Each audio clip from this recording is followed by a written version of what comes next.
Bonsoir, bienvenue à tous à ce 9e dialogue avec la nation. Donc, vous connaissez peut-être déjà le principe. L'idée, c'est d'organiser un dialogue le plus direct possible, en fait, entre vous, avec les questions que vous poserez, et Monsieur Jacques Cheminade, donc sur les sujets qui sont les plus fondamentaux pour notre pays et pour le monde. Alors aujourd'hui, en ce 25 mai, en fait, on a décidé d'axer ce dialogue sur la question de sortir des guerres de l'OTAN.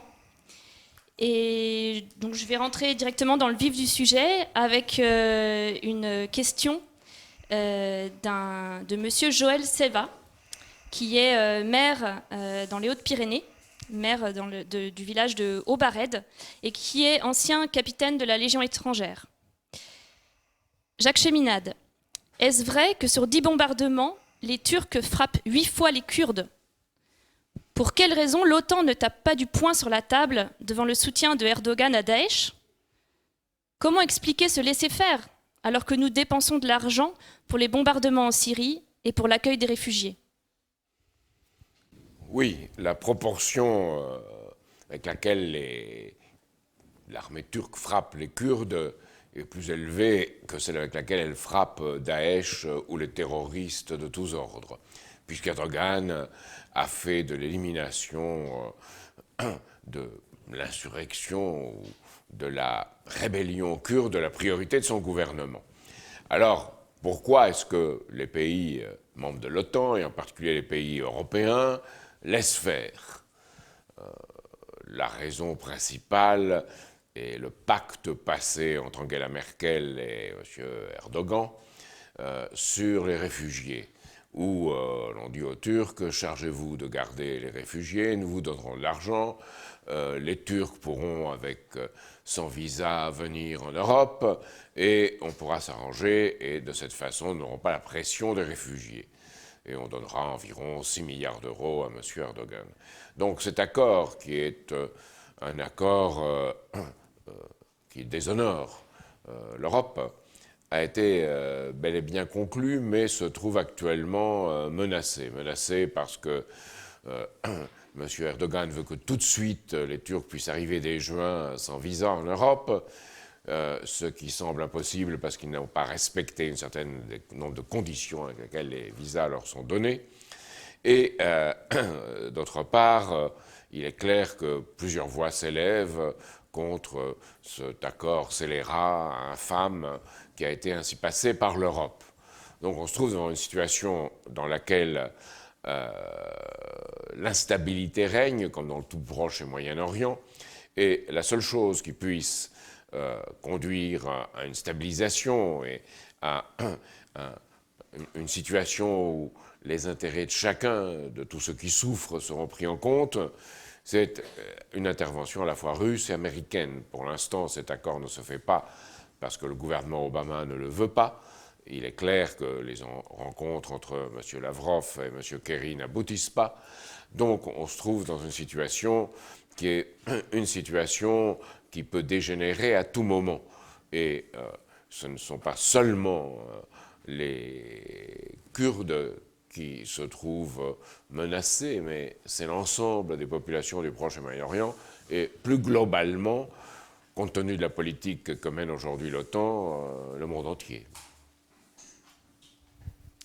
Alors cet auditeur demande d'ailleurs, disons plus fondamentalement, parce qu'il a une deuxième question, avant notre réintégration au commandement de l'OTAN, nous étions toujours relégués au second rang au sein des coalitions. Comment concevoir dans notre intérêt une sortie de l'OTAN ?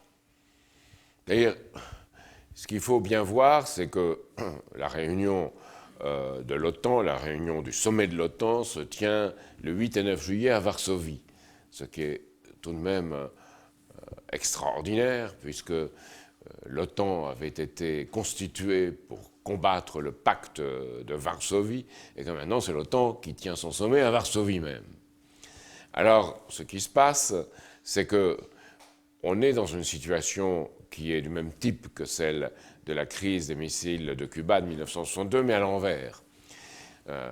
Au moment de la crise des missiles de Cuba, on se rappelle, Nikita Khrouchtchev avait fait déployer des missiles à Cuba menaçant les États-Unis.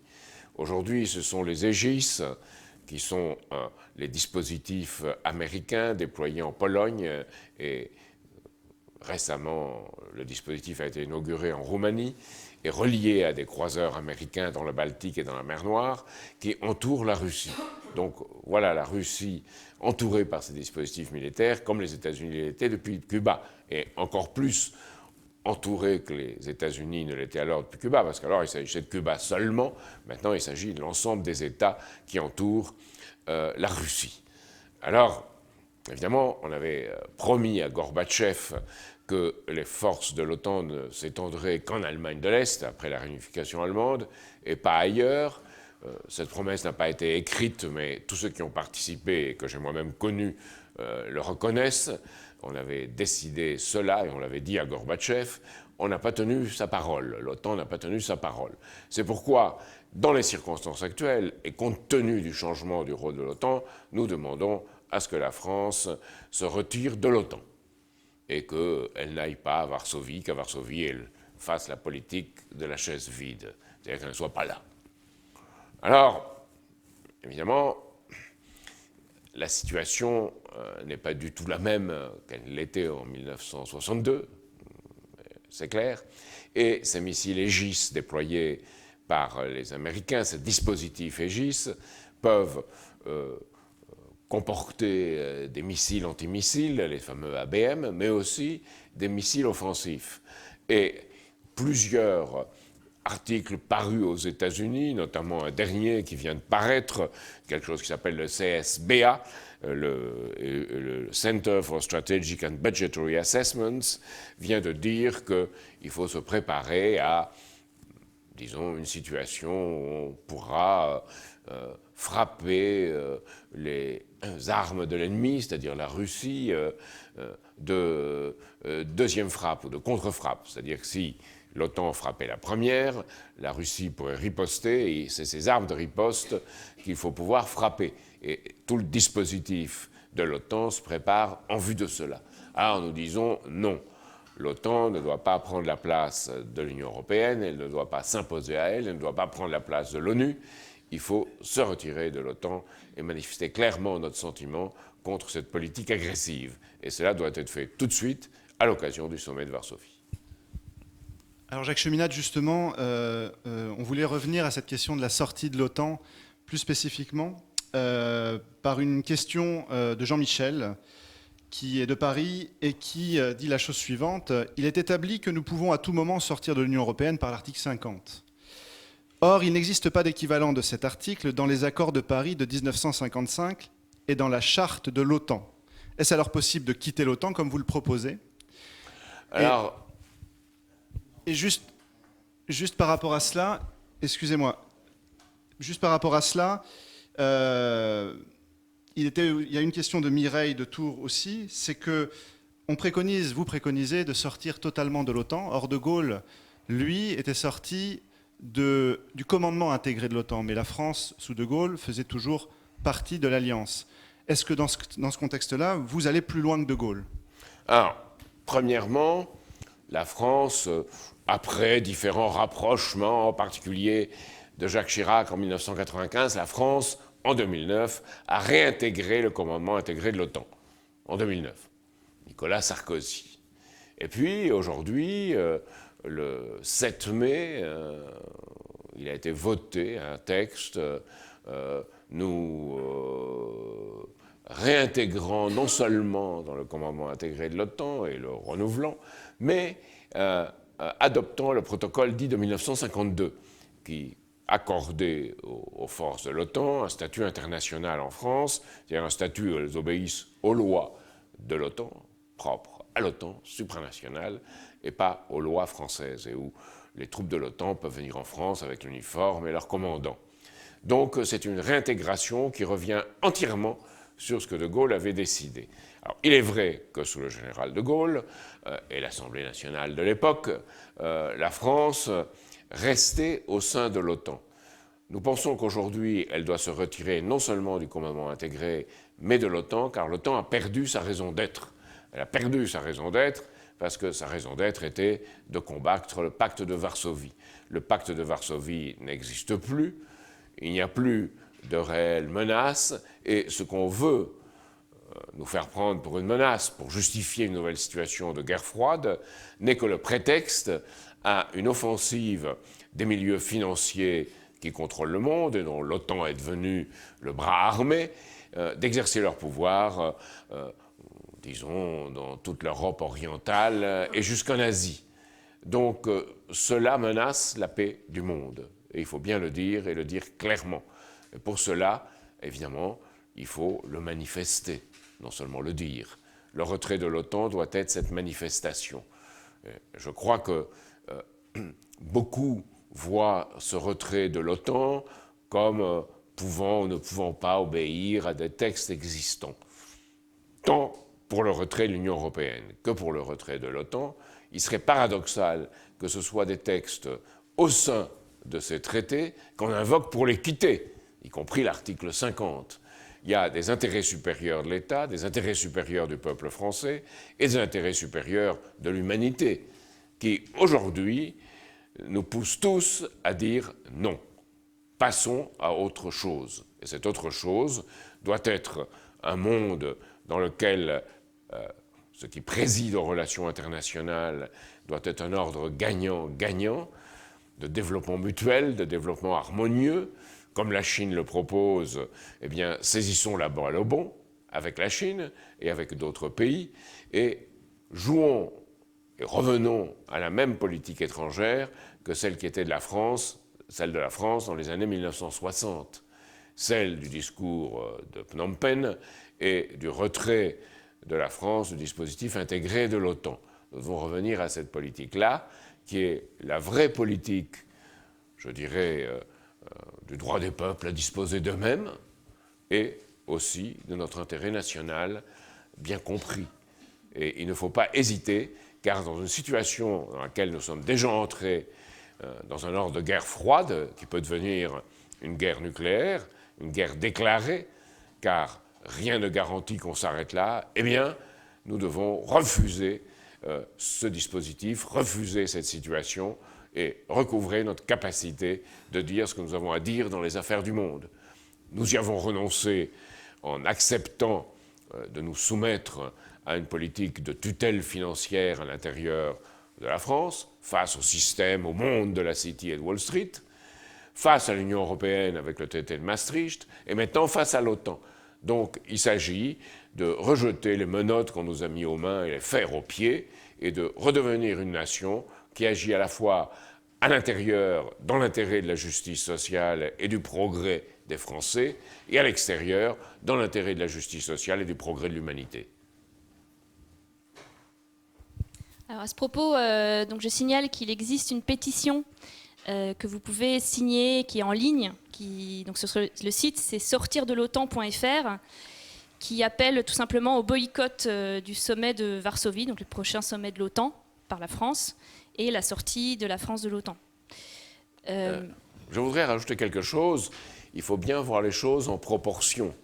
Aujourd'hui, les 10 principaux pays membres de l'OTAN ont des dépenses militaires de l'ordre de 877 milliards d'euros. Rien n'est jamais très précis, mais c'est cet ordre-là. Dont 610 milliards pour les États-Unis.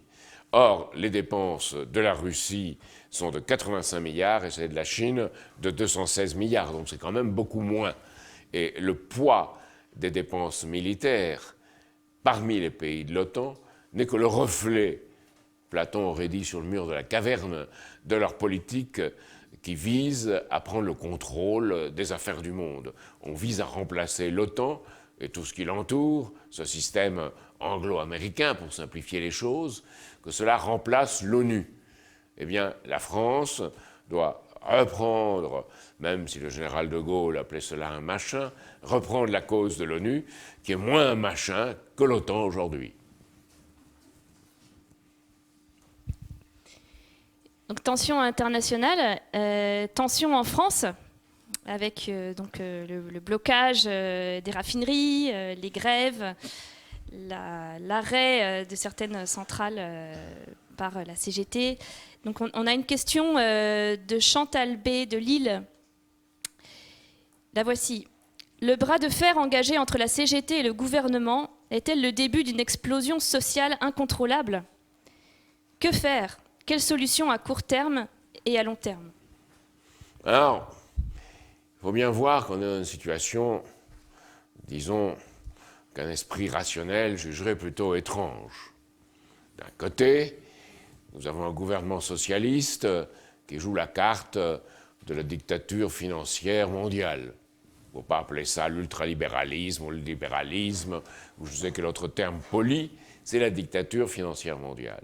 Et applique la raison de cette dictature en France contre ce qui était jusqu'à présent l'exception française, d'un côté.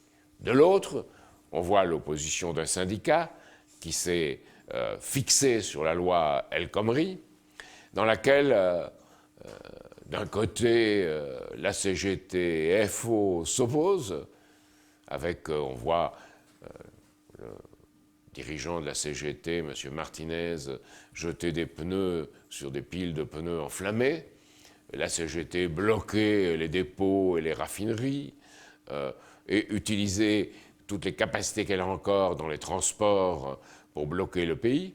Et de l'autre côté, Laurent Berger, qui dirige la CFDT, dire que les travailleurs seraient déçus si la loi El Khomri était annulée. Donc voilà les syndicats français. Hein. On se demande qui défend les travailleurs et qui défend quoi. En fait, on s'aperçoit qu'on se trouve dans une situation, faute de traiter les questions fondamentales concernant notre pays et concernant le monde, on se trouve dans une situation où on voit la confusion, on voit la soumission volontaire, et on voit le désordre s'installer. La véritable solution, c'est de dire il faut une politique étrangère et une politique intérieure qui soient cohérentes. Une politique étrangère, c'est la politique qu'on avait définie dans les années 60, qu'avait défini le général de Gaulle, progressivement d'ailleurs, qui était une politique d'indépendance vis-à-vis des deux blocs, et de chercher partout l'entente, plutôt la détente, l'entente et la coopération. C'est la même politique qu'il faudrait pratiquer aujourd'hui.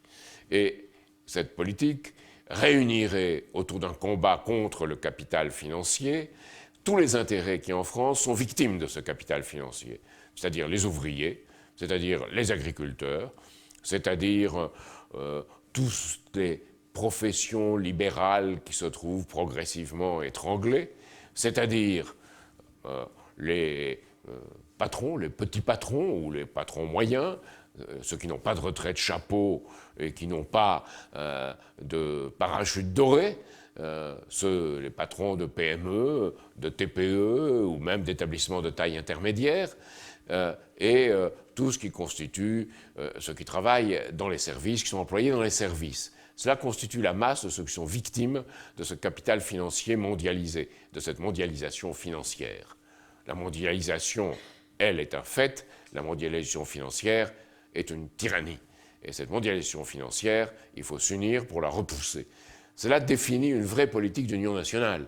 M. Macron, lui, l'a défini par rapport à tous ceux qui aiment l'argent et veulent gagner de l'argent, ceux qui rêvent à 20 ans de devenir milliardaires. Non, nous sommes pour un rétablissement de la souveraineté monétaire. Et c'est le rétablissement de cette souveraineté monétaire qui nous permettra d'utiliser du crédit public en vue du développement économique que toutes ces couches sociales victimes doivent bénéficier. Alors, non, si nous voyons une à une ces couches sociales, elles tendent à chercher à voir dans le voisin celui qui a plus d'avantages qu'elle-même. Il faut arrêter ça. Et il faut bien voir ce qui unit et pas ce qui divise. Et de même que ces patrons d'entreprises petites, moyennes ou de taille intermédiaire sont parmi ceux qui doivent être dans ce mouvement d'union, ceux qui sont dans les très grandes entreprises, celles du CAC 40, et qui sont des managers, ne sont pas des patrons, il faut être clair, ne sont pas des patrons, sont des managers du capital international. Ces gens-là ne font pas partie de cette alliance et font partie même de l'opposition. Malheureusement, ils manipulent aujourd'hui la droite, la gauche, et l'extrême droite et l'extrême gauche ne les dénoncent jamais clairement. ou bien propose des programmes ou des solutions qui sont des retours au passé et pas un bond vers l'avenir. C'est ce bond de l'avenir vers l'avenir que nous défendons. C'est-à-dire que les technologies du futur doivent être mises au bénéfice, doivent être associées au bénéfice d'un développement de notre pays et d'un développement de notre pays dans le monde. Je pense aux nanotechnologies, aux imprimantes 3D, au numérique et à la robotique. Alors, elles sont destructrices d'emplois, mais d'emplois répétitifs. Donc, il faut créer des emplois qui soient les emplois associés à ces nouvelles technologies. Et ça doit être la politique commune qui soit au bénéfice de ce plus grand nombre, en combattant les 10 ou 20% qui, comme toujours en France, sont collabos, je veux dire cette fois, avec un système financier monétaire international tel qu'il est devenu, c'est-à-dire oppresseur et destructeur et menant à la guerre. Alors, cette politique d'unité nationale était celle du Conseil national de la résistance en 1945, déjà le programme du Conseil national de la résistance du 15 mars 1944 le portait. Eh bien, aujourd'hui, il faut également, dans des conditions qui sont différentes, mais avec une menace qui n'est pas moindre, peut-être encore plus grande, une menace de guerre à l'échelle du monde, eh bien, nous devons avoir cette politique-là, qui soit une politique de rassemblement des énergies qui doivent donner pour la paix dans le monde, pour la cause de l'humanité et pour un développement intégré à l'intérieur de la France, à l'intérieur de notre pays. Et c'est ce dont je veux accoucher moi-même, dans une campagne présidentielle, et qui, je crois, est tout à fait possible, car les courants profonds de la société française en sont porteurs, si on définit clairement l'ennemi comme nous le faisons, et cet ennemi, le combat contre cet ennemi, doit rassembler les forces dont j'ai mentionné tout à l'heure les composantes. Alors, pour revenir à cette question du rôle de la France sur les questions économiques et son rapport avec les autres puissances, il y a une question de Benjamin d'Épinay-sur-Seine sur le TAFTA et le TTIP. Donc, je le cite, « Dernièrement, Obama est venu en Europe pour accélérer les négociations sur le TAFTA ou TTIP. Certains dirigeants européens, comme François Hollande, semblent s'y opposer. Sommes-nous tirés d'affaire ? » Non, pas du tout.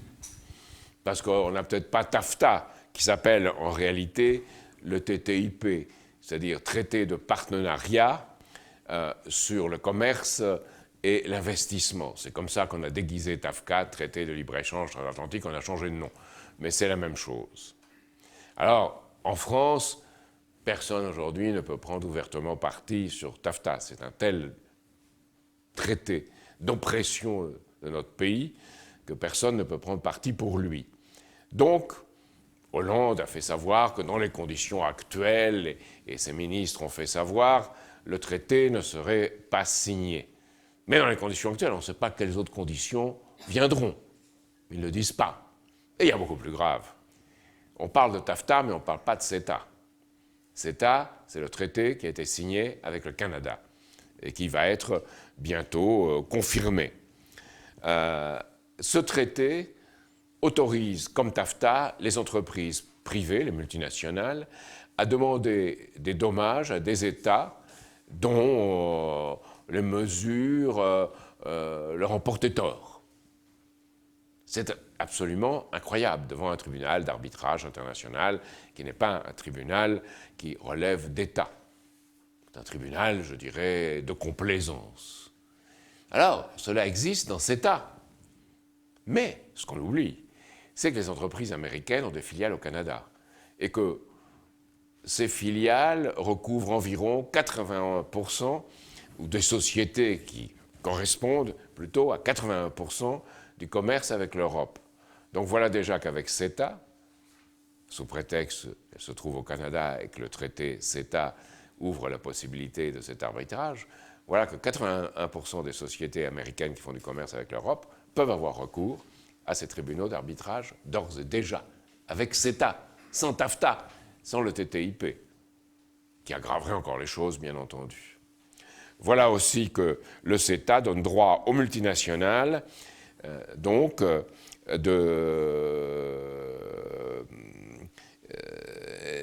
et c'est avec le Canada, de ne pas veiller aux appellations d'origine protégée sur leur territoire. C'est le cas pour nos produits au Canada.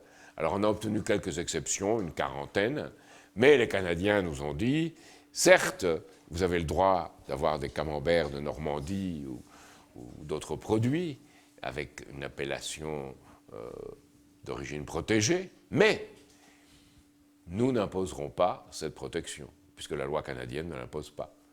Donc on l'accepte, mais on ne l'impose pas. C'est quand même absolument invraisemblable. Ça, c'est deux éléments de CETA, donc, qui font que ce traité préfigure le TTIP. Et il a été, pour cela, proposé et négocié par la Commission européenne pour cette raison. C'est le cheval de Troie du TTIP. Alors, nous avons dit oui, et actuellement, évidemment, on nous répond, est-ce que les 28 que feront les 28 pays européens? Il leur reste encore la possibilité de dire non à CETA. Mais, stipule le traité, et je vous lis ce qui stipule clairement, une clause prévoit qu'il peut être appliqué de manière provisoire pendant 3 ans. Donc, on viole tous les principes du droit international. Je ne sais pas si vous réalisez dans quelle situation on se trouve, militaire avec l'OTAN, européenne avec l'Union européenne et l'euro, internationale en ce qui concerne l'économie et le commerce et la finance avec CETA. Partout, les États, le pouvoir des États est remis en cause. Mais au profit de qui? Et c'est là que les choses deviennent claires, au profit d'un système qui est un système mondial, tenu par des intérêts financiers qui eux-mêmes tiennent les gouvernements. On a parlé de gouvernements qui sont de fait réduits à la vassalité, vassalisés, et en même temps qui sont pirates et piratés. Donc, un système qui est offshore, qui est antinational, multinational, mais qui repose sur 2 places qui sont les 2 grandes lessiveuses d'argent douteux et sale du monde, qui sont la Cité de Londres et Wall Street. Et c'est ce système que nous combattons. Et il faut le dire que c'est contre eux que doit se porter l'essentiel de notre combat, contre eux et leurs collabos dans les différents pays d'Europe et du monde. Or, personne ne le dit dans ces termes, et nous le dirons dans cette campagne présidentielle, et ce que nous aurons d'original en le disant permettra de créer une situation où chacun devra se définir par rapport à cela. Et c'est cela qui doit être changé, et qu'on peut changer très vite dans un pays comme la France, qui est en état de révolte, mais qui ne sait pas, ou ne voit pas très bien quel est le sens de sa révolte. Et il faut lui donner le sens de ce contre quoi il doit se révolter, et pas s'égarer dans des querelles consanguines ou intestines. Alors, c'est peut-être justement comprendre ce qui se passe dans le monde quand des gouvernements décident de s'opposer à ce système-là. C'est assez important du point de vue de cette bataille. Et je voudrais poser 2 questions. L'une de Odéroa, de Paris, qui demande pourquoi cette guerre hybride contre l'Amérique latine. Donc, j'imagine que cette personne fait référence au processus de destitution de Dilma Rousseff au Brésil, à l'éviction de Cristina Kirchner en Argentine, à ce qui se passe au Venezuela. Et du coup, il y a aussi monsieur John qui demande: n'y a-t-il pas un risque qu'après avoir déstabilisé le Brésil de Dilma Rousseff, l'Afrique du Sud subisse elle aussi une révolution de couleur? Alors, je crois que la meilleure manière de comprendre ce qui se passe, c'est de regarder qui est Macri en Argentine. Celui qui a pris la place de Cristina Kirchner. On a pu dire de ceci ou cela de Cristina Kirchner, qu'on qualifie de péroniste de gauche, comme moi on me qualifie ou je me qualifie de gaulliste de gauche. Bref, je ne veux pas comparer Péron à De Gaulle, ce sont des choses très différentes, mais ce qui, à travers cela, se reflète, c'est que, peu ou prou, Kirchner représentait l'intérêt national de l'Argentine. Macri a fait sa carrière au sein d'un club de football qu'il a financé avec l'argent sale de sa famille qui était dans les paradis fiscaux, et en particulier à Panama. Ça a été révélé par les Panama Papers. Donc Macri est un voyou. Et ce voyou est président de l'Argentine, soutenu par les grands vautours qui l'a promis de rembourser, soutenu par toutes ces forces de Wall Street et de la City, et soutenu par le président Obama. Donc voilà l'exemple de l'Argentine qui montre bien où va ce monde atlantiste en Amérique latine et dans le monde entier. C'est un exemple frappant. Dilma Rousseff, on la remet en cause. Personne ne dit qu'elle a volé de l'argent pour son propre compte, comme diraient les banquiers. On l'accuse d'avoir fermé les yeux sur le financement douteux de son parti. Tout le monde est l'objet d'un financement douteux au Brésil, on le sait. Mais lui, ce qui va remplacer Dilma Rousseff, qui était le président de l'Assemblée nationale, vice-président, maintenant devenu président, est lui un bandit, un escroc comme Macri. Donc voilà qu'au nom, disons, du marché et d'une conception étrange de la vertu, on remplace des gens qui défendent les intérêts nationaux par des escrocs à la solde des vautours financiers. C'est quand même quelque chose d'absolument révélateur. Et la presse française en parle un peu, mais pas beaucoup. Elle en parle avec modération, ne pouvant pas, vis-à-vis de sa clientèle intelligente, dire que Macri est un parfait président, donc elle en dira du mal. Mais elle en profitera pour dire du mal des pays d'Amérique latine, qui après tout laisseront entendre, par leur désordre, par la politique erronée de la gauche latino-américaine, par ses problèmes, a été un peu chavisé, a fait comme Chavez, et n'a pas su se gérer, eh bien, ils ont bien ce qu'ils méritent. Eh bien, si j'applique le même raisonnement à la France, nous allons bientôt avoir ce que nous méritons. Je ne dis pas maritons, je dis méritons. C'est une politique où tous les candidats de la droite, tous, veulent rabaisser d'au moins 100 milliards les dépenses publiques. Au bénéfice de qui ? De qui ? Rien sur ce que font les banquiers. Bien qu'il ait apparu clairement que Oudéa de la Société Générale et également le président de BNP Paribas, tous deux, ont menti devant le Sénat. Ils sont rendus coupables d'un délit de parjure en disant qu'ils n'avaient plus rien dans les paradis fiscaux, qu'ils n'avaient plus rien à voir avec ça. Alors les Panama Papers ont révélé que même dans ce tout petit bout de l'iceberg, ils étaient concernés. Alors, c'est une situation absolument incroyable, où je ne sais pas, un homme en état d'ivresse, mais qui est un acteur connu, qui en reculant écrase une vieille dame, est condamné à une amende et à aucune peine autre que cette amende. C'est quand même absolument invraisemblable. C'est-à-dire qu'au niveau d'une certaine société, et je cite cet acteur qui est un personnage tout à fait secondaire parce qu'on en a parlé dans la presse, mais au niveau d'une certaine société, il n'y a plus de crimes qui tiennent. On est dans une société où on règle des conflits, on ne punit pas des crimes. Et pour qui veut faire régner l'ordre, qui parle tellement d'ordre, qu'on punisse d'abord ceux qui ont commis des crimes dans cette société devenue criminogène. Et surtout qu'on sorte de cette société criminogène pour avoir une société qui rende justice à ceux qui se lèvent tôt et travaillent tard. Mais on ne fait pas. Et tous ceux qui, à droite, expriment des sentiments contre cette gauche désordonnée qui fait mal, qui ne fait pas une politique libérale comme elle le devrait, tous ces gens-là ne font rien pour justifier ce qu'ils proposent. Rien. Ils prétendent que cela apportera un renouveau et un redémarrage à la France. Probablement oui pour 1% ou 2% de la population et le contraire pour les autres. Donc c'est une situation absolument invraisemblable où une gauche qui est actuellement au pouvoir, et je mets des guillemets au mot gauche, a adopté une politique sociale libérale avec la loi El Khomri, a contre elle une droite qui est ultralibérale et en fait joue le jeu d'une dictature financière mondiale. C'est quand même une situation absolument invraisemblable pour un pays comme le nôtre, je dirais presque une situation sud-américaine. Donc nous y voilà à l'Amérique du Sud.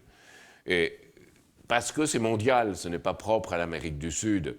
Ça s'exprime d'abord à l'Amérique du Sud parce qu'ils sont plus proches et plus directement associés aux États-Unis. Mais nous le devenons associés aussi aux États-Unis, à travers la Banque Centrale Européenne, à travers l'OTAN, à travers CETA, à travers tout ce qui se passe. Donc, peu à peu, nous en attrapons les vices. Et nous avons, en même temps, une politique de dérégulation financière qui s'est imposée depuis, disons, 30 à 40 ans, et une politique de dérégulation des mœurs qui s'est imposée depuis 40 à 50 ans, ne faisant que la précéder. Donc c'est la combinaison de ces deux choses qui fait une dérégulation, une absence de règles dans laquelle les gens n'ont plus de repères, plus de références, et les plus démunis, les plus dépourvus ne votent plus, ou votent pour le Front National. Mais il faut sortir de là et redonner un sens que la France peut avoir une politique qui soit pour la cause de l'humanité, je le répète, pas seulement pour elle-même, et dans lequel il y ait une association, un regroupement de tous les intérêts qui combattent dans ce sens pour la cause de la justice sociale et la cause de l'humanité. Et je dirais, pour faire un paradoxe qui n'en est pas un, car c'est une réalité, que les intérêts des patrons, des PME, des TPE et des établissements de taille intermédiaire, lorsqu'ils sont honnêtes, doivent converger avec les intérêts des immigrés lorsqu'ils viennent en France et qu'ils doivent recevoir un accueil parce que ce sont soit des réfugiés politiques, soit des réfugiés économiques. Évidemment, la France ne veut pas accueillir toute la misère du monde, comme le disait Michel Rocard, mais on oublie d'ajouter, elle doit en prendre sa part. Elle doit prendre une part qui sera, à long terme, à son bénéfice, car ce sont des gens généralement qualifiés, qui travailleront, et qu'un jour il faudra former pour éventuellement ils reviennent dans leur pays pour le nourrir et le développer. Pour cela, il faut la paix au Proche et Moyen-Orient. Je dois dire que le président Poutine, avec son intervention, a été le seul à remettre les choses sur les rails, avec ses méthodes, et que, aussi, il faut préparer le retour de ces gens chez eux. C'est-à-dire, pour l'instant, dans leur abri relatif, on peut appeler ça des camps, on peut appeler ça, comme le font les Européens, de ce terme hypocrite de hotspot. Mais il leur faut un toit vraiment les protégeant. Il leur faut de la nourriture, il leur faut l'éducation de leurs enfants, il leur faut des médicaments. Et il faut que dans quelques mois, ou sinon un peu plus d'un an, ils puissent retrouver chez eux, dans un pays pacifié et qui se développe. Or, la Chine et la Russie l'ont proposé, nous devons nous associer à ce développement. Et pas parce que nous aimons la Chine et la Russie, mais parce que leur politique, dans ce sens, est une politique plus juste aujourd'hui, hélas, que celle du monde atlantiste auquel nous appartenons, auquel nous ne devrions plus appartenir, je devrais dire. Justement, vous avez en partie répondu à cette prochaine question, mais parlant du monde atlantiste, il y a quelque chose qui, au niveau politique, est en train de se passer, et c'est cette montée des nationalismes, des souverainismes, mais surtout des nationalismes de tout poil. On l'a vu là en Autriche dernièrement, où l'extrême droite a failli gagner les élections présidentielles. Et finalement, c'est l'écologiste Van der Bellen qui a gagné, mais de justesse. Et donc ça fait référence à la question de David, qui est un étudiant de Paris, et qui explique, voilà, il s'en est fallu de peu pour que Norbert Hofer en Autriche du FPO, le Parti de la liberté d'extrême droite, l'emporte. On compare souvent cela à la montée du Front National en France, certains le font, et de manière plus générale, on sent chez nous un discours de droite plus conservatrice prendre de plus en plus de place face au déclin de la gauche et de la déception qu'elle inspire. Trouvez-vous tout cela normal et cela vous inquiète-t-il ? Ne pensez-vous pas, en effet, qu'il faut plus d'ordre dans la société et durcir notre politique en France ? Sachant, par rapport à cela, il y a aussi le phénomène Trump, Donald Trump aux États-Unis, qui crée beaucoup d'émoi et de questionnements. Et donc Arnaud, un autre étudiant de Paris, pose aussi la question, parce que Donald Trump est pour déclassifier les 28 pages, il est en faveur d'un rapprochement avec la Russie, donc il est considéré comme un personnage anti-système. Donc comment disons, je dirais positionner, peut-être pas, mais en tout cas, comment à un moment donné éclaircir les choses pour les citoyens par rapport à cela? Ah, il ne faut pas se moquer du monde avec l'Autriche. Raffaire a failli gagner, mais n'a pas gagné. Et en plus, son parti, le FPE, a collaboré dans différentes instances avec les chrétiens démocrates et les socialistes autrichiens, qui s'apprêtaient peut-être même à renouveler leur collaboration. Voilà la situation en Autriche. Ils ont été dédiabolisés, pas par eux-mêmes, aussi par les autres.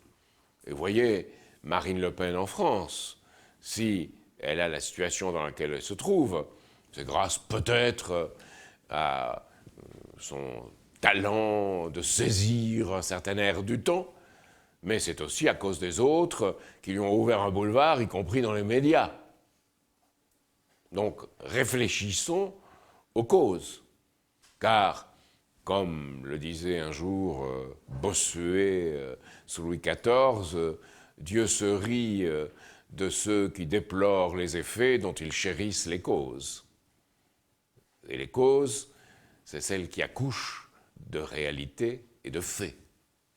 Alors, revenons-en à la France. Certes, il y a Marine Le Pen, mais il y a aussi cette réunion, parrainée, hélas, par un Robert Ménard qui a perdu toutes les pédales, à Béziers, où se réunissent toutes les droites, avec Tulinac, qui était le grand ami de Chirac en son temps.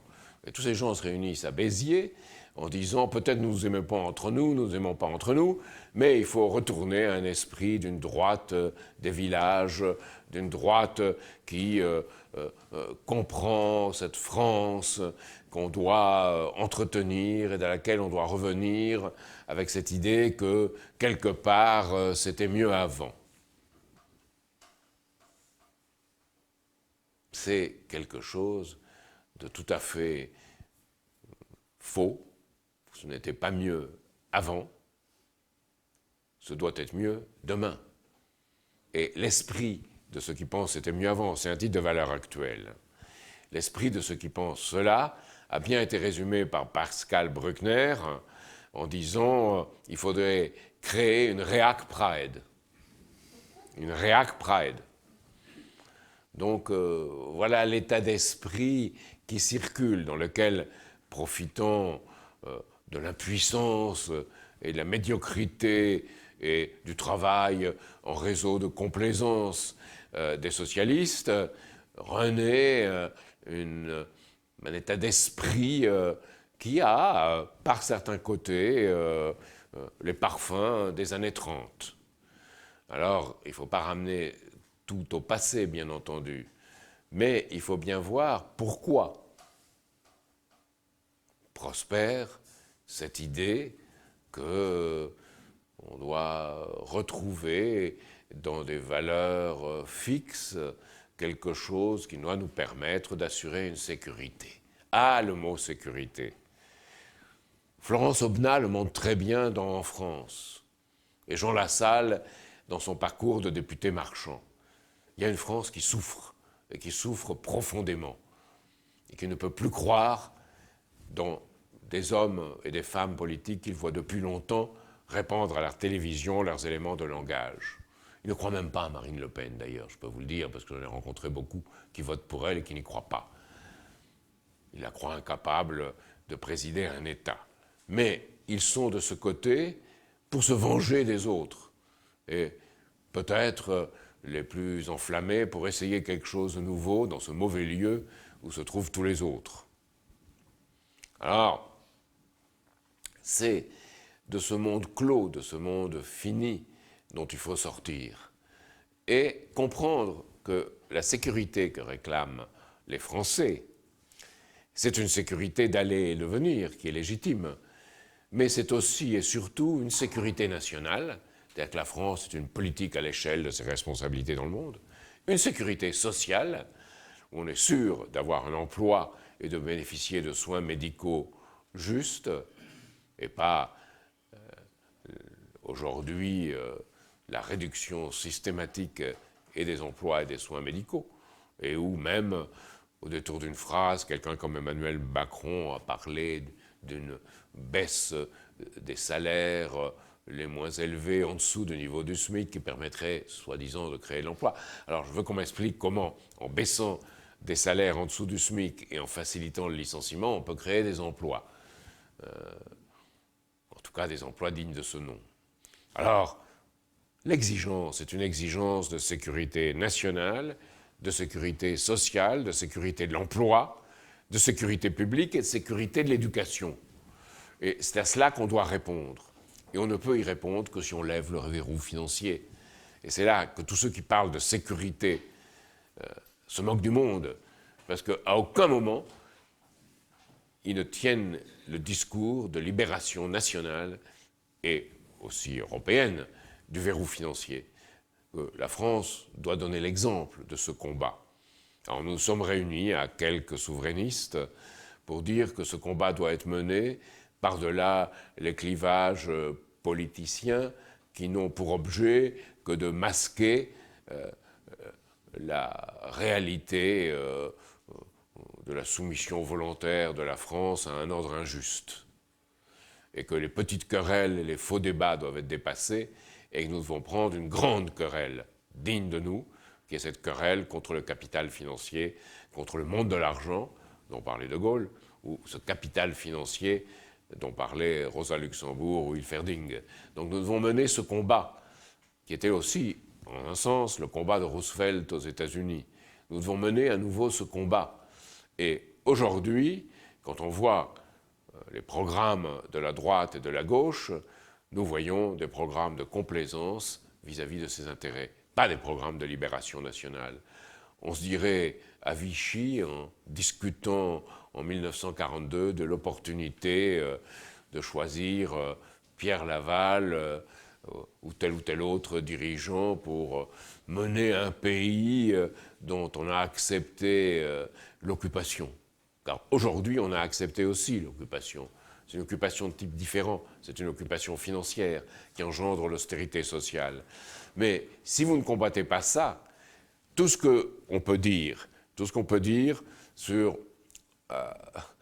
ce qui se passe dans notre pays devient du blablabla, de vaines paroles, sans ce combat. Alors pour Trump aux États-Unis, pareil. Un Trump, j'aurais tendance à faire, c'est pas un jeu de mots facile, un Trump, c'est la tromperie mutuelle assurée. C'est-à-dire, pourquoi Trump? Parce que les gens en ont assez du système de Wall Street. Et tout à coup, ils voient un héros de reality show prétendre s'opposer à ce système de Wall Street. Et comme les États-Unis ne remettent pas en cause le monde de l'argent, ils se disent que Trump a été riche, est devenu très très riche, c'est probablement qu'il s'est bien géré.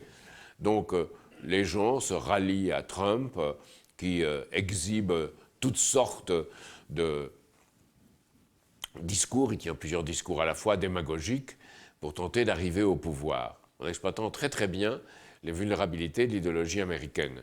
Et en particulier, il devient favorable aux 28 pages, il est contre même l'OTAN, il est contre les guerres américaines à l'étranger, mais en même temps, il a une politique très dure à l'intérieur des États-Unis contre les migrants, et aussi une politique très laxiste, qui ne dit jamais comment il la finance, vis-à-vis des gens les plus démunis. Vous savez, qui demandent que les Américains qui gagnent en couple moins de 50 000 $ par an soient exonérés d'impôts.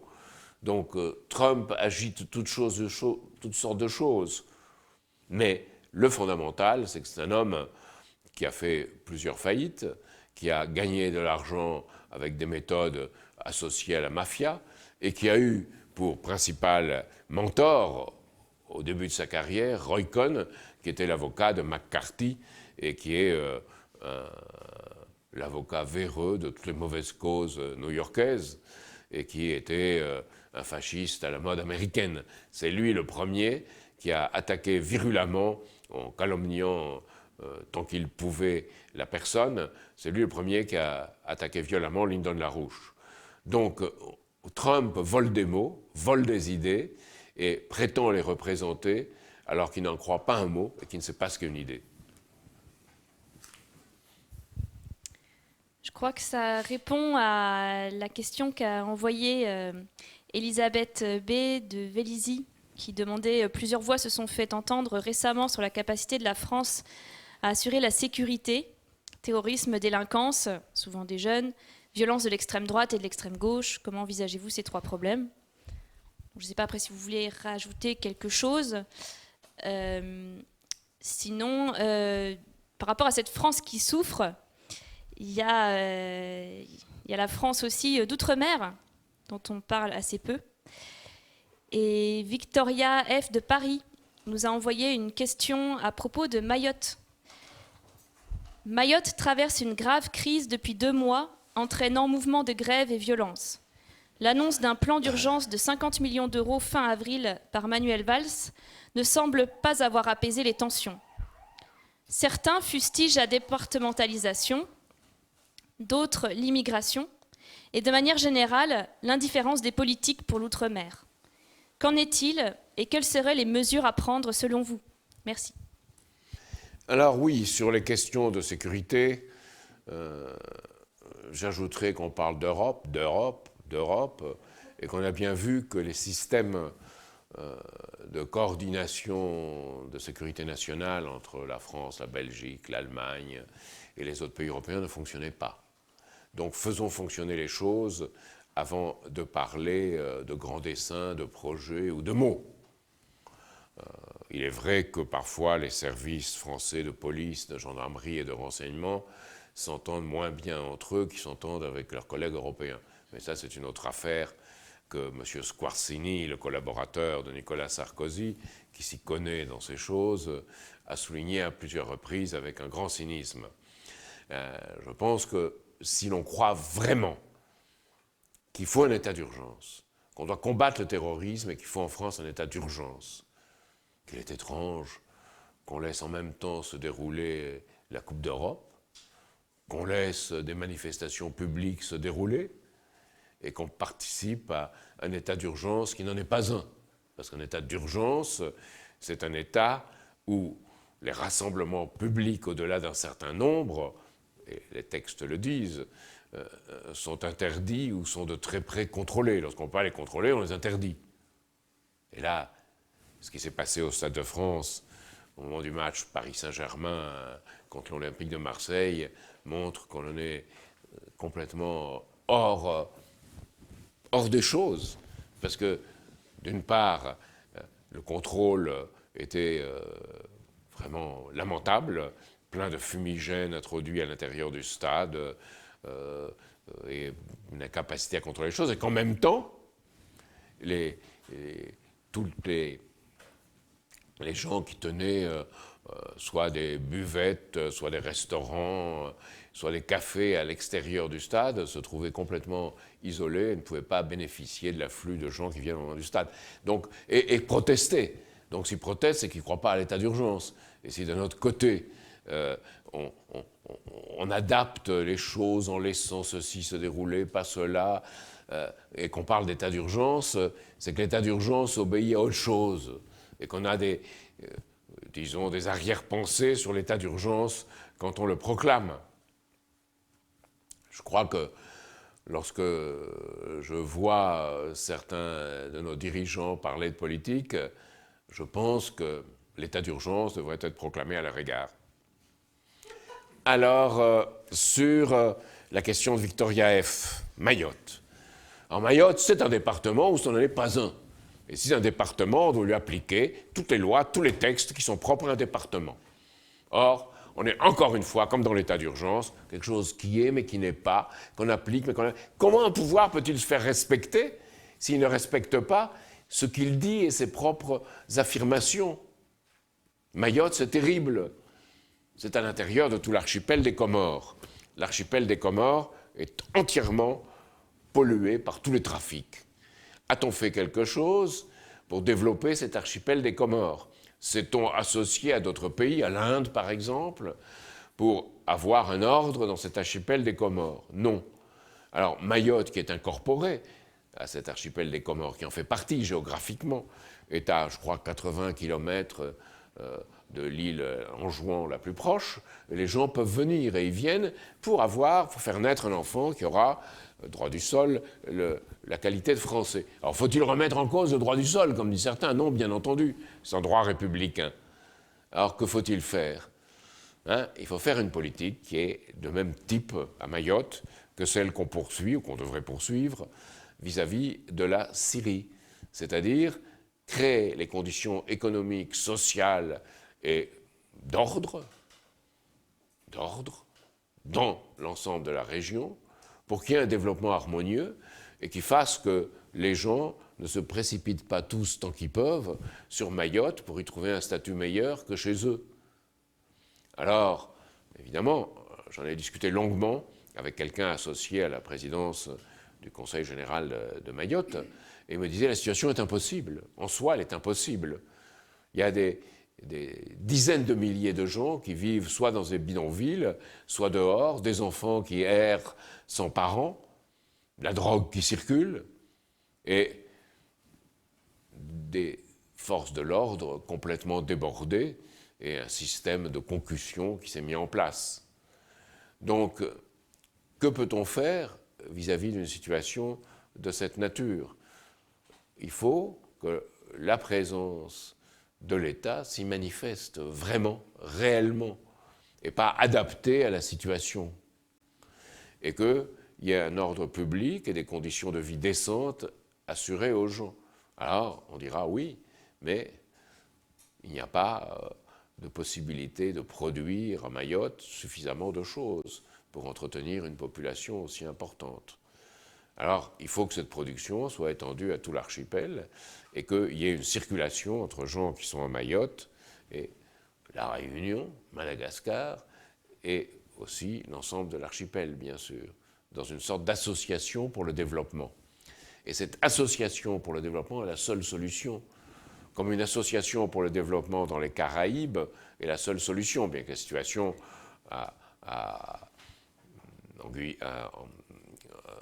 dans les Antilles, dans la Guadeloupe et dans la Martinique, revêtent moins un caractère d'urgence qu'à Mayotte. Mais à Mayotte, c'est terrible, la situation. Même le lagon est entièrement pollué. On est dans une situation où le tourisme ne peut pas être une option.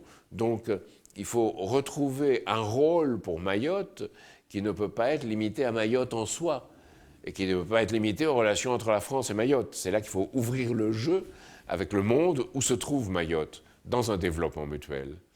Et c'est là que c'est une chose qui n'est pas facile, et on ne pourra pas le faire dans un univers tel qu'il est, sans l'association des principales puissances qui sont dans la région ou autour de la région.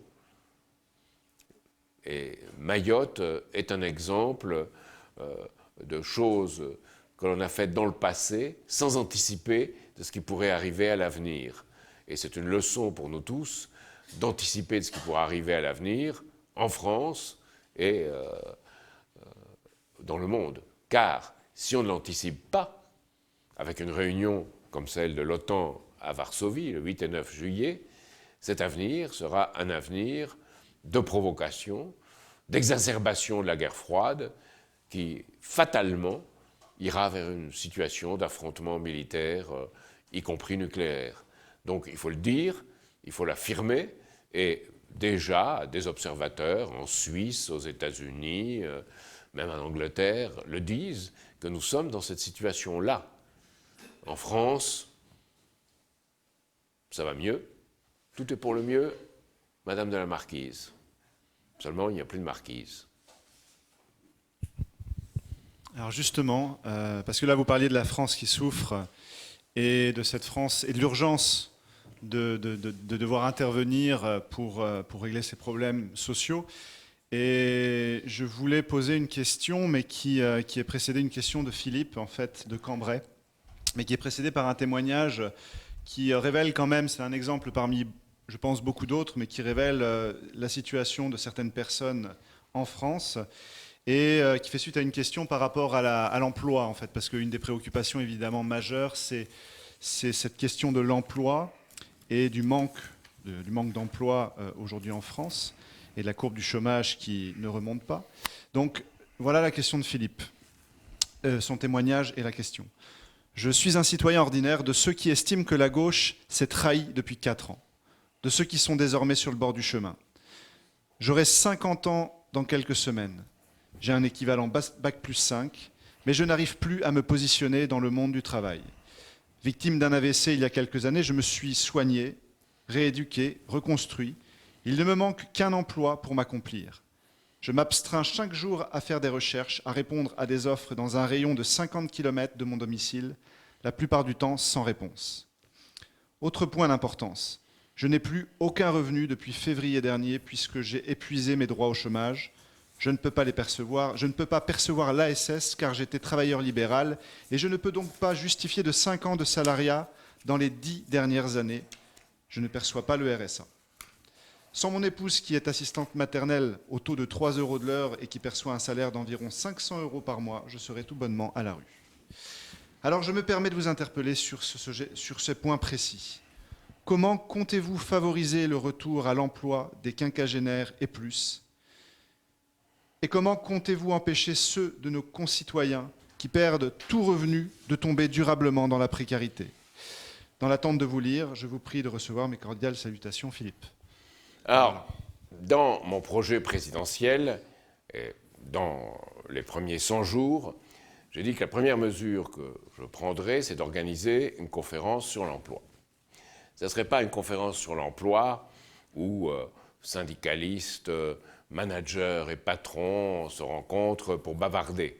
Ce serait une conférence sur l'emploi où tous ceux qui peuvent créer de l'emploi amèneraient leurs possibilités. Nous sommes nous-mêmes en train d'étudier les conditions dans lesquelles les différents secteurs économiques en France peuvent créer de l'emploi et de les recenser et d'avoir une liste. Cette liste, auquel s'ajouteraient d'autres choses que nous n'aurions pas prévues, formera la base de cette conférence pour l'emploi. Alors, les gens nous diront pourquoi ils ne peuvent pas recruter. Nous créerons les conditions où ils pourront recruter. La première sera que la mainmise du capital financier sur l'économie sera levée et que nous réunirons avec du crédit public et la séparation bancaire les moyens financiers que ces emplois faisant en sorte que ces emplois puissent être créés.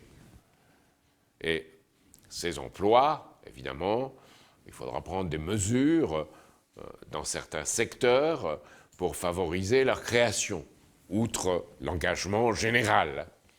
Et j'ai cité à plusieurs reprises le fait que le chômage étant intolérable, pour tout nouvel emploi créé,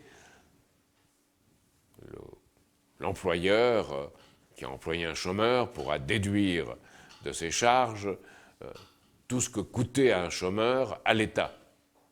Et l'État et l'employeur, et surtout celui qui trouverait un emploi, ils gagneraient tous. C'est une idée de l'association. On peut avoir plusieurs idées sur ce sujet.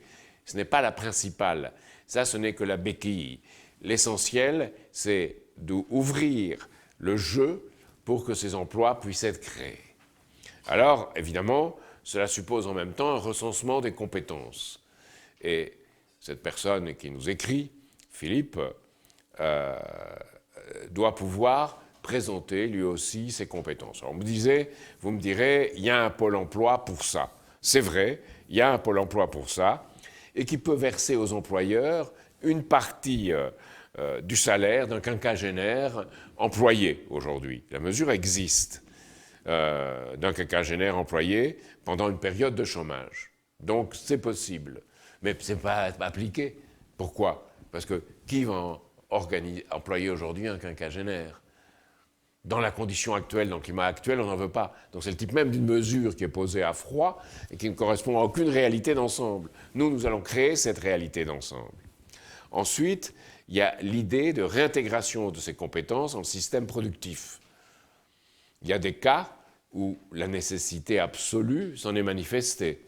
C'était, par exemple, à la RATP, où on s'est aperçu que des gens très compétents de l'ancienne génération pouvaient reconnaître ce qui se passait dans une ligne de métro sans avoir besoin d'examen ou en guidant les examens de façon précise, en posant l'oreille sur le rail et voyant ce qui se passe dans le métro selon le bruit.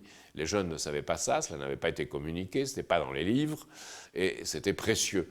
Ces gens ont été réengagés pour des périodes de temps peut-être limitées, mais ils ont été réengagés et payés davantage que lorsqu'ils y travaillaient à la RATP. Donc, il y a une attention aux compétences qu'il faut rétablir dans ce pays. Ça, c'est la deuxième chose. Ensuite, il y a une formation professionnelle. Et je pense que cette formation professionnelle doit être entièrement engagée à aider les femmes qui veulent trouver un emploi après avoir eu des enfants ou retrouver un emploi, et les chômeurs de longue durée, en particulier lorsqu'ils sont quinquagénaires et qu'ils ont des compétences à apporter. Ces compétences perdues par la société, c'est un véritable crime social. Alors, je sais bien, on me répondra aussi, aujourd'hui, consultez le site Info Seniors, il y a des contrats de professionnalisation, il y a le contrat unique d'insertion, il y a le CDD senior.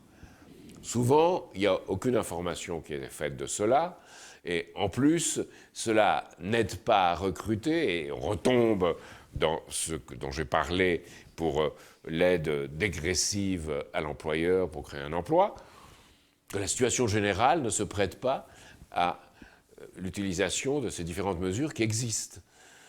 Donc, je dirais à Philippe de devenir exigeant, de dire que ces mesures existent, mais en même temps de se battre politiquement pour que l'environnement dans lequel elles puissent être applicables soit créé. Aujourd'hui, il n'est pas créé par la politique qui est poursuivie par l'État, et il ne serait pas davantage créé par la politique qui serait poursuivie par l'opposition. Alors, c'est en recensant ces emplois disponibles, d'une part, et en recensant les compétences de l'autre, que l'on pourra créer vraiment des emplois pour des quinquagénaires qui ont une expérience. Mais l'expérience n'est pas considérée aujourd'hui parce que dans le monde qui vient, cette expérience, et dans le monde dans lequel nous sommes, cette expérience n'est pas considérée comme quelque chose d'important. Ce qui est considéré comme important, c'est de prendre des jeunes qu'on paiera moins. Donc voilà le vrai problème de la société dans laquelle on vit. Et Philippe ne doit pas se décourager, il doit se battre et il doit considérer comment se battre politiquement s'il ne l'a jamais fait dans sa vie. Je crois que le moment est venu parce que se battre redonne aussi espoir et peut-être qu'en se battant politiquement, il trouvera aussi individuellement un emploi pour lui parce qu'il aura retrouvé un espoir et une capacité de combattre. Alors on va revenir du coup sur la question de la criminalité financière, parce qu'il y a d'autres seniors qui sont coriaces. Et donc je voulais vous poser la question de qui est un ancien conseiller en assurance et en marché public. Et voilà, donc sa question est un peu longue, donc je vais la résumer, mais il commence comme ça. L'évasion fiscale est toujours synonyme de paradis fiscaux, mais jamais de malversation commise en France. Le mal est chez l'autre et pas dans notre pays. Pourtant, les mécanismes qui permettent l'évasion des capitaux, pour ce qui nous concerne, prennent naissance en République française. Alors il se trouve que ce monsieur a étudié assez précisément la façon dont l'existence, parce que lui est en Alsace, et il a vu comment l'existence de textes de lois locaux spécifiques à l'Alsace et qui datent en fait de l'occupation allemande, donc c'était de 1870 à 1918, fin de la Première Guerre mondiale. En fait, ce sont des textes qui sont incompréhensibles et illisibles pour le citoyen lambda, tout simplement parce qu'ils sont la version qui fait foi est la version originale qui est en allemand et calligraphiée en plus en gothique. Donc, en fait, lui a vu comment, disons que ça créait une opacité qui permettait à tout un ensemble de trafics financiers de se faire. Donc, il se trouve que ce monsieur a interpellé les députés, des gens de l'État au plus haut niveau. Et donc ce qu'il dit, c'est une suspicion concernant l'implication de l'État au plus haut niveau paraît légitime. Sa question, c'est la suivante. À la faveur des élections présidentielles et au su de ce que je viens de résumer, pensez-vous porter le débat sur le rôle de l'État dans l'opacité des circuits financiers? Alors, je dirais d'abord que des paradis fiscaux, on voit ça comme une île quelque part dans les Caraïbes, sous la tutelle de la reine d'Angleterre, avec quelques jeunes femmes vénales, quelques hommes portant un peu tarés avec de gros cigares, fortunés, et portant mal leurs vêtements de ville et ne passant que quelques heures là-bas, ou n'y allant pas du tout d'ailleurs, n'y allant que pour d'autres raisons que la gestion de leur argent. On voit cela comme ça, un paradis fiscal. Eh bien, il y a un paradis fiscal à l'intérieur des États. Aux États-Unis, c'est le Delaware ou le Nevada. Chez nous, je suis malheureux de découvrir qu'il y a aussi un paradis fiscal qui apparaît en Alsace. La réputation d'honnêteté des Alsaciens me faisait penser que jamais là-bas une telle chose se produirait, mais semble-t-il, elle existe. Alors, il faut fouiller, et je rends hommage à cet auditeur qui a fouillé le sujet. En tout cas, ce qu'il dit me paraît intéressant, parce que comment constituer un paradis fiscal? Soit en n'ayant pas de loi du tout, soit comme au Delaware ou au Nevada, en opposant une loi à une autre loi, et en tirant parti de la loi la plus laxiste et la moins compréhensible. Et là, évidemment, j'ai vu dans mon jeune âge, quand j'étais au festival révolutionnaire d'Alger, que les gens ne comprenaient en rien à ce qu'on essayait de leur asséner en arabe classique. Je pense qu'en Alsace, ce qui est en gothique allemand est aussi peu compris. Donc on profite de cela pour créer une caste qui y a accès contre le peuple qui, lui, n'en peut rien y comprendre. Alors, cela me paraît intéressant de fouiller ce sujet, et en effet, il faut élargir le débat au combat de l'État contre ce système financier et banquier mondialisé.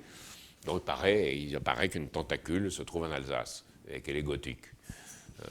Probablement aussi, il y a aussi des gothiques en Alsace habillés de noir qui promeuvent une idéologie anarchiste qui, en fin de compte, sert les intérêts financiers aussi. Ce n'est qu'une demi-plaisanterie.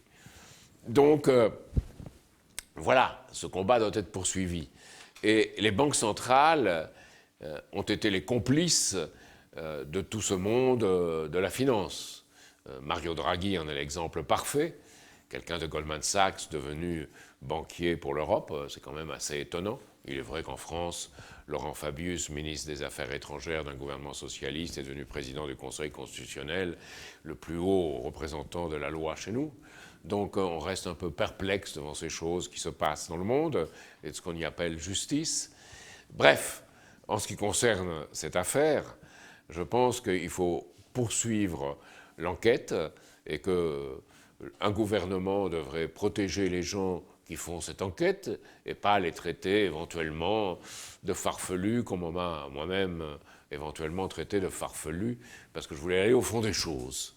Alors, le rôle des banques centrales, oui, associé à ses intérêts, couvrant ses intérêts, et étant opposé aux intérêts réels du peuple et des États qu'elles représentent. C'est pour cela que nous sommes pour substituer aux banques centrales des banques nationales, à nouveau des banques nationales, que les lois européennes, en prévoyant évidemment que les banques seraient indépendantes des États, parce que relevant des États, elles se livreraient à l'inflation et à de terribles détournements d'argent. Or, on a vu que sans tutelle des États, c'est bien pire. Et c'est bien plus organisé au niveau mondial. Au moins au niveau des États, ce serait fragmenté.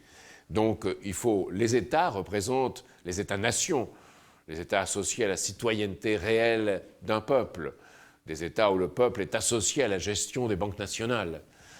dans ces États-là, c'est la seule opposition à la dérégulation financière et à la dérégulation de la culture destructrice qui accompagne, ou la contre-culture destructrice qui accompagne cette dérégulation financière.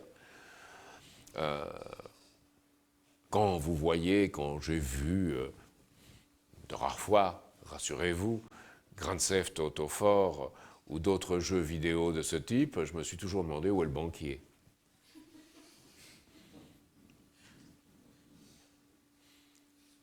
Le banquier d'affaires, s'entend. Et j'ai dit tout à l'heure qu'il n'y a plus de marquise.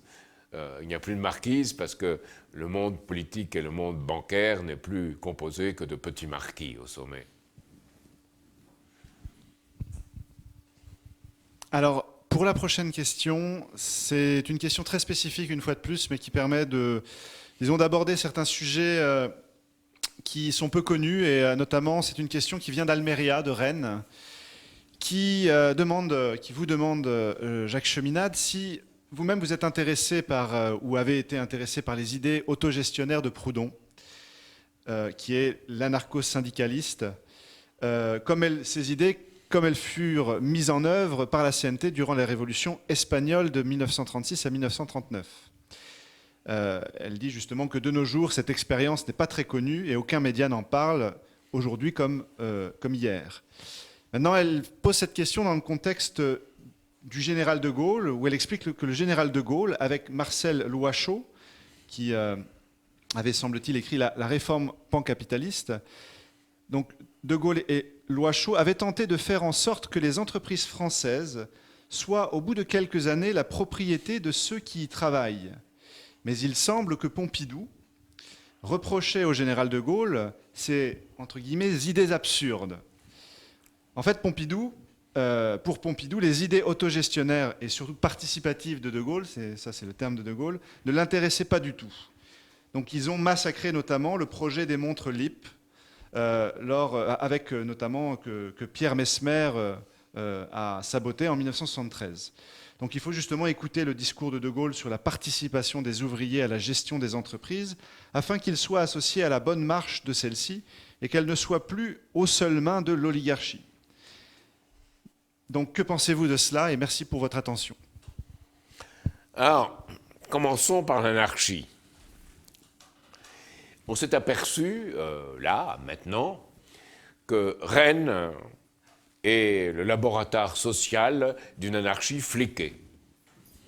C'est-à-dire qu'en faisant perdre aux gens le sens de toute solidarité sociale, en leur donnant qu'ils doivent se replier sur eux-mêmes, les gens, généralement, fils à papa ou pas, ou dans la demi-criminalité pour certains, mais surtout fils à papa, se livrent à des jeux révolutionnaires, soi-disant révolutionnaires, destructeurs, et sèment une zizanie alimentée par des forces de police qui, souvent ou trop souvent, de police parallèle, plus souvent que de police officielle, sont contents de voir que ce genre de provocation peut éviter qu'il y ait un front qui se constitue des gens spoliés contre un système en place. Et le système en place se maintient par cette sorte de jeu.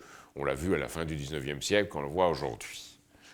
Alors, on voit les socialistes s'en plaindre lorsque leur siège se trouve mitraillé à Grenoble. Ah, ils découvrent ça. Ah, mais on ne savait pas. On ne savait pas, mais c'était eux qui l'avaient entretenu, donc pour leur pouvoir. Et quand c'est un peu comme Daesh et l'Arabie Saoudite. Quand Daesh se retourne contre l'Arabie Saoudite, encore les Saoudiens découvrent que Daesh est mauvais et financent Al-Qaïda, continuent quand même à financer Al-Qaïda, mais pas Daesh. Donc c'est un peu la même chose. Je ne veux pas faire de comparaison désobligeante, mais on s'aperçoit qu'on a couvé en son sein des serpents, et que quand ces serpents se mettent à faire les serpents contre son sein, là on découvre, on n'est pas content. Donc c'est ce qui s'est passé, avec une Karine Berger qui a dit que c'est l'expression légitime du rejet du Parti socialiste, ce qui est aussi une façon assez étrange de qualifier un mitraillage de façade.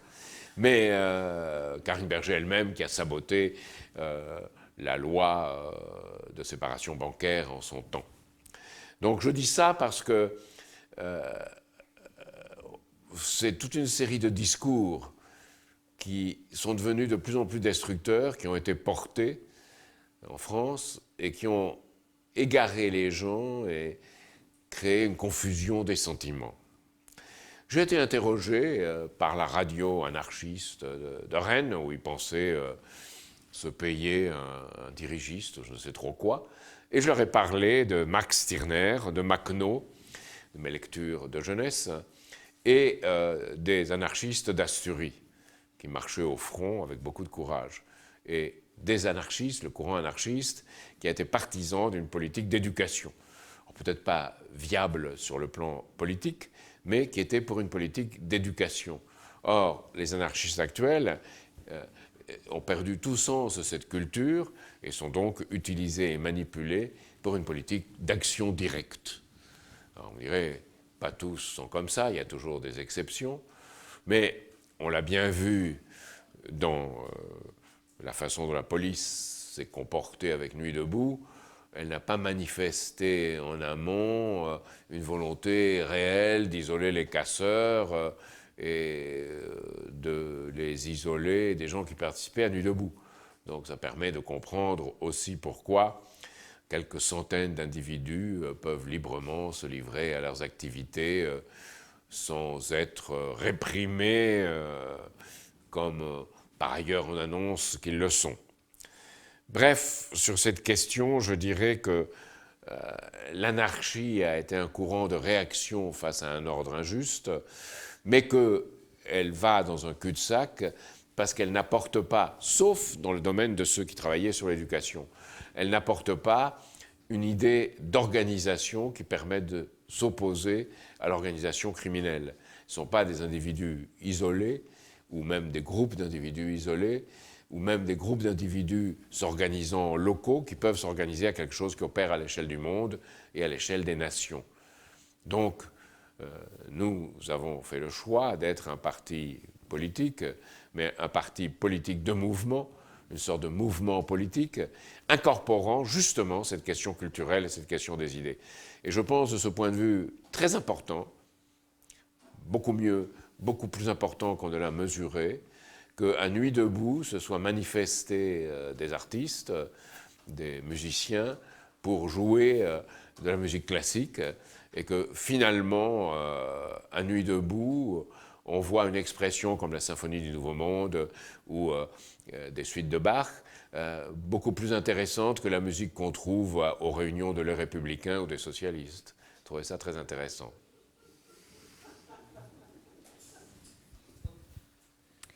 Sur cette question de la culture, une question de Rémi B. de Besançon, qui aimerait visiblement en savoir plus.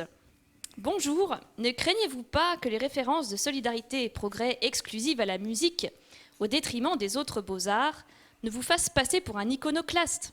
Référence à une attitude religieuse, archaïque et intolérante qui vise à censurer toute forme de communication et donc de compréhension visuelle. Cordialement. Alors ça, cet auditeur est un reflet d'une certaine forme de pensée moderne. S'il avait lu Verlaine, il saurait qu'il faut de la musique avant toute chose, et pour cela préfère l'impair, plus vague et plus soluble dans l'air, sans rien lui qui pèse ou qui pose. Alors je ne sais pas si cette définition de Verlaine est juste, mais c'est une définition de la musique comme source de l'élément créateur chez l'être humain. Et si on dit, vous parlez trop de musique, mais pas assez de peinture et pas assez d'architecture, je crois qu'il faut que cet auditeur, s'il a lu notre journal, s'y réabonne, parce qu'on y parle de la construction de la cathédrale de Florence par Brunelleschi, on y a parlé de la sculpture classique des Grecs, on y a parlé de la peinture très souvent, et du rôle de la peinture à la Renaissance. Donc tout cela, évidemment, forme un tout. C'est vrai qu'on parle plus souvent de musique, parce que la chorale en musique en particulier, et le chant choral, regroupe les gens et donne un sens du travail en commun. Vous savez, la chorale est en petit ce qu'une république devrait être en grand. Donc il ne s'agit pas du tout de... Comment on dit ce correspondant déjà ? L'attitude religieuse, archaïque et intolérante qui vise à censurer toute forme de communication visuelle. Alors, que le religieux soit archaïque et intolérant, c'est d'abord une première chose qui peut se discuter. Certains éléments du religieux, oui, d'autres, au contraire. Donc, c'est un peu aller vite en besogne. Mais qu'on soit archaïque et intolérant, parce qu'on veut rendre la musique classique, et la plus belle musique classique, accessible au plus grand nombre, ce qui a été fait par les musiciens de la place de la République à Nuit debout, c'est tout à fait le contraire. Et de ce point de vue, je pense qu'au sein même de l'Allemagne nazie, Furtwängler, en défendant la composition classique et en la jouant, a, de l'aveu même de plusieurs musiciens comme Branin, qui était dans le quatuor Amadeus, ou d'autres encore, a défendu une certaine idée de l'homme qui s'opposait à celle du régime en place. Et je crois que la musique, en étant à la source de la création humaine, cette musique-là émancipe par sa nature même et crée pour chaque être humain un sens de beauté qui fait qu'il ne se soumettra pas à un ordre intérieur, à un ordre extérieur, juste ou injuste. Il sera dans l'insoumission, au sens le plus profond du terme, qui va plus loin que celui de M. Mélenchon. Donc, la musique porte cela. Et je me souviens moi-même, lorsque j'avais 15 ans, que n'ayant pas accès à la composition musicale, mais la joie de ma vie avait été de disposer d'enregistrements à l'époque en Amérique du Sud, de musique classique que partageaient mes amis juifs qui venaient me voir à la maison et qu'à l'âge de 17 ans, juste avant de partir d'Amérique du Sud, nous allions ensemble au théâtre Colomb, qui était le grand théâtre de musique classique, et que, en même temps, je discutais de cette question sur que peut apporter un théâtre de musique classique dans un pays comme l'Argentine. Et cette réponse m'a été donnée par une maîtresse d'école avec laquelle je discutais très librement et qui était péroniste. Et elle m'a dit, cette culture, c'est ce qui a manqué au péronisme, c'est ce qui a manqué, cette culture classique, c'est ce qui a manqué à notre pays. Et je dirais que l'alliance du militaire pour l'Amérique du Sud et de la maîtresse d'école étant, disons, le guide du militaire, étant, je dirais pas au-dessus, mais étant la personne donnant sens au travail du militaire, c'est ce qui a manqué et qui a fait que tous les militaires ont tourné à des gorilles ou des putschistes trop souvent, voire Pinochet. Donc voilà, et je pense que c'est quelque chose de très important pour cet auditeur qui a envoyé ce message à réfléchir. Et je pensais au jour où Michel Pollack lui-même, si anarchiste il en fut, en voilà, a dit un jour dans un de ses pugilats télévisés, il a dit, écoutez, moi, il y a une chose, je l'avais écrit d'ailleurs, et il avait dit, je veux pas de vous parce que je déteste tous les hommes politiques, mais ce que vous avez dit est très intéressant, que vous avez reconnu ça est très intéressant, parce qu'il avait dit, moi, je suis pour qu'au moins il y ait égalité, et que tous les jeunes les plus dépourvus aient la possibilité d'avoir accès au dernier quatuor de Beethoven. Et ça, c'est ma définition de la démocratie et de la République. Et je trouve ça très intéressant venant d'un Michel Pollack, et aussi dans l'absolu. Donc que cet auditeur réfléchisse à cela et écoute vraiment, par exemple, je dirais, écoute Fidelio.